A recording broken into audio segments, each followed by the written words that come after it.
What's going on, guys? It's Where's Schmitty MMA, and today we're talking about the top 5 fights that we need to see in 2025. I know what you guys are saying. He's an McGuire fan. Obviously, he's going to say Tom Aspinall versus John Jones. I'm not, and here's why. Number one, John is running from Tom. He is so clearly ducking him, it's insane. The real fight should be between Tom and his shot at the undisputed title fight. Anyway, honorable mention. Number one, I think that we should do Tony Ferguson versus Trevor Peek. Guru suggested this, and I fully back it.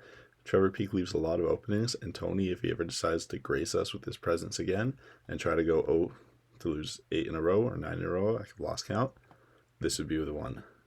Okay, first fight, we have Ian Garry versus Colby Covington.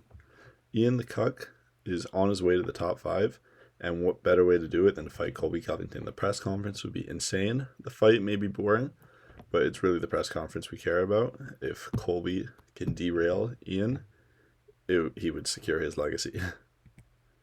The second fight that we need to see, Dan Hooker versus Justin Gaethje. This will probably end up being fight of the year. It's a crazy fight. Both top 5 in the lightweight. Both one win could put them in title contention or at least one fight away from a title. They haven't fought yet, and it would stir up the division, and it would be a banger fight. Next, we have Paddy Pimblett versus Moicano. This is a fight that makes a lot of sense for both of them. It will make them a lot of money. They could both coach the Ultimate Fighter against each other. The only thing we have to worry about is Moicano beating Benoit.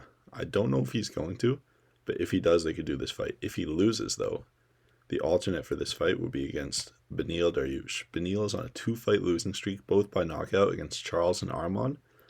And what better way for Paddy to enter the top 7 than to fight someone who's coming off 2 losses in a row? For Beneil, though, if he can beat Paddy, derail the hype train, it would earn him some respect back and help him work to a title shot.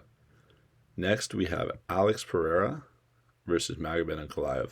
Magomed is probably the only Dagestani fighter in the UFC that's not a weight bully, and Pereira needs to fight him if he can get past Rakic to prove that he can go up against a wrestler and still finish him and defend his title.